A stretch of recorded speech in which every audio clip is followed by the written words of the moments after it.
네, 구독자 여러분 안녕하십니까. 개묘년 새해가 밝았습니다. 새해 첫 동영상으로 여러분에게 소개해드릴 내용은 강창희 대표가 출간한 50대부터 걱정 없는 노후 준비라는 책자를 요약해 소개해드리고자 합니다. 이 책은 크게 6장으로 구성되어 있습니다. 제1장 저성장 결피부 시대가 오고 있다 해서는 과거의 고성장 마인드, 고성장 체질에서 벗어나기 위해서 어떤 노후를 준비할 것인가를 우리에게 전략을 소개하고 있습니다. 제2장 자녀가 노후 대책이 될 수 있을까 해서는 자녀 관련 비용을 줄이고 자녀들에게 올바른 자립교육의 필요성을 강조하라고 이야기하고 있습니다. 제3장 가장 확실한 노후 대비는 평생 현역이라는 장에서는 저성장, 저금리, 고령화 시대에 일이 얼마나 큰 중요성이 있는지를 살펴보는 전략을 소개하고 있습니다. 제4장 100세 시대 자산관리 이것만을 기억하자에서는 부동산 중심의 자산관리 전략을 인생 단계별 자산관리 전략으로 전환하는 전략을 소개하고 있습니다. 제5장과 6장은 강창희 소장과 강창희 대표와 공동저자인 고재량 씨가 집필한 내용입니다. 제5장 저금리 시대의 금융자산 운용에서는 우리가 투자용 금융자산을 활용한 노후 대비 자산 형성 방안에 대해서 소개를 하고 있고, 제6장 재테크보다 더 중요한 3층 연금에서는 3층 연금의 중요성과 활용 방안에 대해서 소개를 하고 있습니다. 저는 대표 저자인 강창희 대표를 소개하도록 하겠습니다. 강창희 대표는 전 현대 투자신탁운용 주식회사 대표이사를 역임했고, 전 굿모닝 투신운용 주식회사 대표이사, 또 전 미래에셋 금융그룹 부회장으로서 우리나라의 투자자산 운용부의 대가로 이미 명성을 알리신 분입니다. 현재는 트러스트 자산운용 연금 포럼 대표를 역임하고 있으며 노후설계 전문가로 당신의 노후는 당신의 부모와 다르다 외에 다수의 저서와 강연을 하시는 대표적인 노후설계 전문가라고 말씀을 드릴 수가 있습니다. 자, 그러면 이제 구체적으로 책 속으로 들어가서 책 내용을 소개해 드리겠습니다. 자, 1장 저성장 결핍의 시대가 오고 있다 해서는 저자가 가장 강조하는 것이 우리 100세 시대에 생애 설계를 발목 잡는 세 가지 착각에서 빠져나와야 된다고 저자는 강조합니다. 첫 번째는 80에서 85세 정도 사망할 것이라고 대부분의 사람들이 예측하면서 노후 대비를 80세 이후를 안 하는데, 실질적으로 재수 없으면 120세까지 살 수 있기 때문에 장수 리스크에 대해서 대비해야 된다고 저자는 강조하고 있습니다. 자, 두 번째는 조용하고 평안한 죽음을 대부분의 사람들이 기대합니다. 자, 우리 한때 유행했던 건배사에 보면 9988-124라는 말이 있습니다. 여러분들이 잘 아시는 바와 같이 장수와 건강과 고통 없는 자연사를 의미하는데, 이렇게 사망하는 사람은 100명 중에 1명도 있을까 말까 합니다. 그래서 실질적으로 노년기에는 우리가 굉장히 많은 투병 생활을 하게 되고, 그런 투병 비용이 들어가게 되고, 또 존엄사 문제가 발생하기 때문에 이런 거에 대비하는 죽음의 대비가 필요하다고 저자는 강조하고 있습니다. 자, 세 번째는 자녀가 자신의 노후 준비라고 대비하셔서 자녀에 올인하는 것들이 많은데, 그것만큼 어리석은 것이 없다. 이 세 가지 리스크를 해칭하지 않으면 생애 설계는 제대로 이루어질 수 없다고 저자는 굉장히 이 책을 통해서 강조를 하고 있습니다. 또한 남의 일이 아닌 노후 파산 문제를 일본을 통해서 이야기를 하고 있습니다. 자, 우리가 보통 노후 파산하게 되면은 NHK에서 2014년에 노후 파산 특집을 하면서 그때부터 알려졌던 내용입니다. 자, 우리가 그 이전까지만 하더라도 우리가 보통 생각하는 일본 하면은 노인에게는 천국이고 젊은이에게는 지옥이라는 일반 상식이 있었는데, 이 다큐를 통해서 우리가 일본 노인들의 실상을 알게 되었습니다.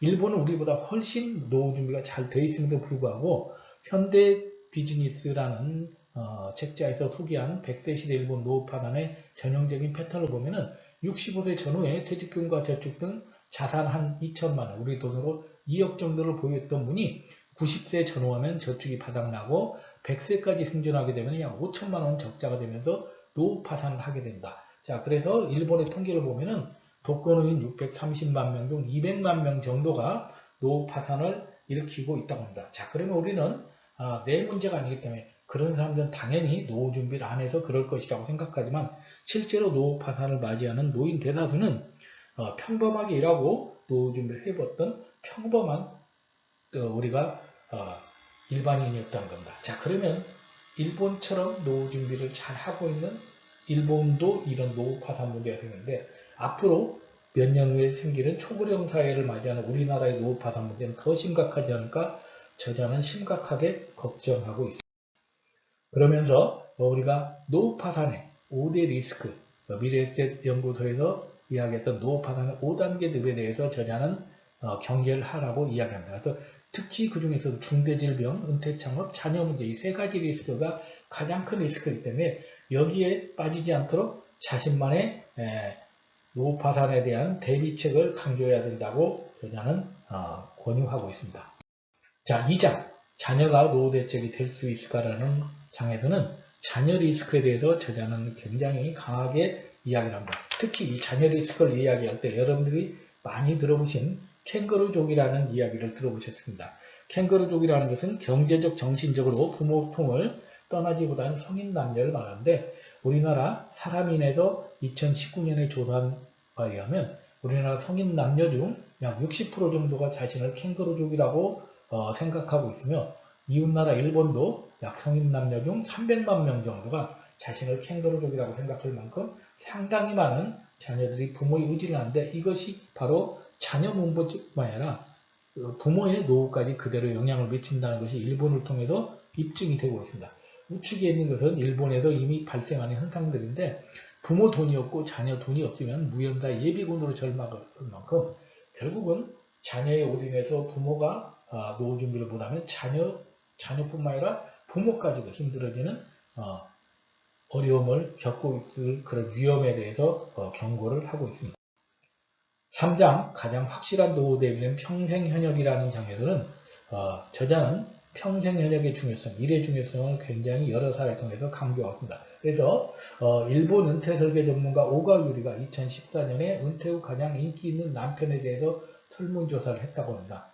첫 번째, 삭삭한 남편, 두 번째, 요리 잘하는 남편, 세 번째, 아내 말 잘 듣는 남편, 네 번째, 건강한 남편이 있는데, 이 네 개 중에서 정답이 있다고 생각하면 오답입니다. 여기에 정답이 없고, 정답은 바로 낮에 집에 없는 남편이랍니다. 그만큼 우리가 남자는 퇴직하고 은퇴하면 집에서 부부와 배우자와 함께 지내기를 원하지만, 여성들이 원하는 남편은 낮에 집에 없이 밖에 활동하는 남편을 원한다는 겁니다. 그렇다면 결국은 이 남는 시간을 해결하려면 어떤 형태로든지 일의 형태를 가지지 않으면 이제는 100세 시대의 대접을 받지 못한다는 것을 이 사례를 통해서 알 수 있습니다. 자, 그러면 대부분의 은퇴자의 현실을 보면은 은퇴 우리는 보통 12만 시간, 하루에 11시간의 시간을 25년에 360을 보면 약 12만 시간 정도 남는데, 이 남는 시간을 굉장히 매일매일 휴일이기 때문에 여러분들이 우측에 보시는 바와 같이 우리 실직자의 하루의 6월 달력을 보면 매일 빨간 날이 됩니다. 그래서 날마다 휴일이면 좋을까? 우리가 직장 생활할 때는 하루만 더 쉬었으면 좋겠다는 이런 희망을 갖게 되지만, 퇴직하고 은퇴하고 나면 매일이 휴일이 되는 그런 악몽 같은 삶을 살게 됩니다. 그러면 결국 그 남는 시간을 해결하기 위해서 가장 많이 우리가 소비하는 시간이 바로 은퇴 후 TV 보는 시간이 가장 많다고 합니다.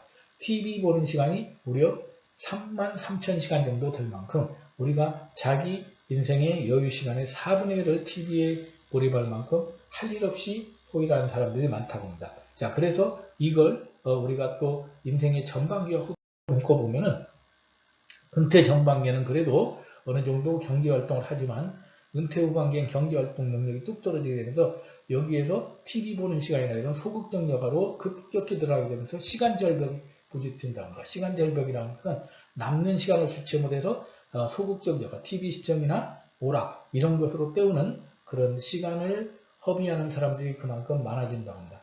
과거의 장수시대가 아닐 때는 이런 것들이 큰 문제가 없었지만, 이제는 100세까지 살아야 되는 입장에서 시간관리를 어떻게 하느냐도 굉장히 중요한 이슈가 됩니다. 결국은 이런 문제를 해결하는 방법은 결국 우리가 인생 단계 변화에 맞는 내 삶을 바꿔야 되는 게 중요합니다. 여러분들이 잘 아시는 것처럼 과거 우리 선조시대에서는, 우리 선대시대에서는 교육을 받고 경제하고 여가를 즐기는 은퇴 생활을 누렸다고, 이제는 100세 시대가 되면서 장수 보너스로 인해서 이제는 순환형 경제로 바뀌면서 계속해서 교육, 경제, 여가를 순환형으로 100세까지 삶을 꾸려가야 되는 이런 다모작 인생으로 바뀌게 되었습니다. 결국은 이러면서 우리의 삶을 이제는 다모작 인생 경력 모델을 통해서 60세까지 과거에는 우리가 생계형 직업만 하는 것이 완성형 모델이었다면 이제는 바로 최근까지는 이제 70에서 75세까지 일을 하는 시대로 바뀌었고 앞으로 우리 시대, 우리 후손들이 하는 시대에는 이제 80에서 90세까지 일하는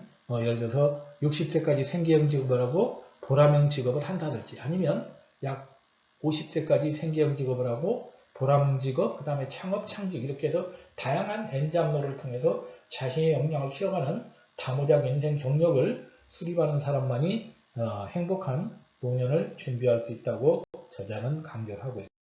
자, 그래서 저자가 강조하는 것은 이제는 재촉보다는 창직의 시대다. 창직의 시대라는 것은 이미 여러분들이 2023년 트렌드 코리아에서 오피스 빅뱅이라는 그런 트렌드를 통해서 이미 김남도 교수팀에서 이야기를 했죠. 이제는 노동시장도 대프리랜서 시대로 가고 있다. 대프리랜서라는 건 이제는 결국 이제 한 곳에 소속되는 것이 아니라 내가 자신의 재능을 여러 사람에게 파는 우리가 긱노동자 시대가 열렸다고 이야기를 합니다. 그래서 긱워커를 통해서 내가 한 곳에서 300만 원을 버는 것이 아니라 여러 곳에서 30만 원씩 10개를 벌면은 결국은 이게 내 능력이 되는 N잡러 영역을 키우는 것이 중요하다고 저자는 강조를 하고 있습니다. 자, 그래서 평생 현역을 실천하는 사람들의 공통점에 대해서 저자는 4가지를 이야기하는데 첫 번째는 가장 큰 투자인지는 자기 자신이라는 믿음을 통해서 이제 금융자산, 실물자산에 대한 투자보다 자기 자신에 대한 투자를 가장 열심히 하라고 강조하고 있습니다. 두 번째는 자신의 주특기를 살리는 끊임없는 노력을 통해서 변화하는 환경에 대비할 능력을 키워야 되고 세 번째는 남들과 차별화되는 브랜드를 만들고 네 번째는 변화되는 환경에 자신을 잘 적응해서 새로운 환경에 적응하더라도 내가 창직이나 아니면 재취업을 하더라도 과거의 마인드를 다 버리고 새롭게 적응할 능력을 키울 것을 강조하고 있습니다.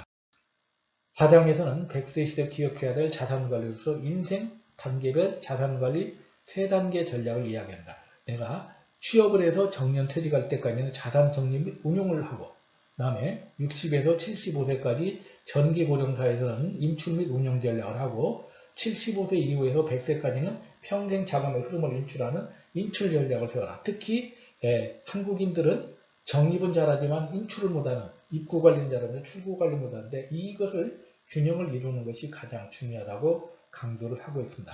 그래서 저자는 크게 3가지 전략을 이야기합니다. 첫 번째, 장수 리스크에 대비할 것. 두 번째, 합리적인 목표소득 대책을 정해서 내 노년에 대비하는 목표소득 대책을 통해서 거기에 맞는 자금을 인출하는 전략을 수립하라고 이야기합니다. 세 번째는 3층 연금과 일의 중요성에 대한 인식을 강조하고 있습니다.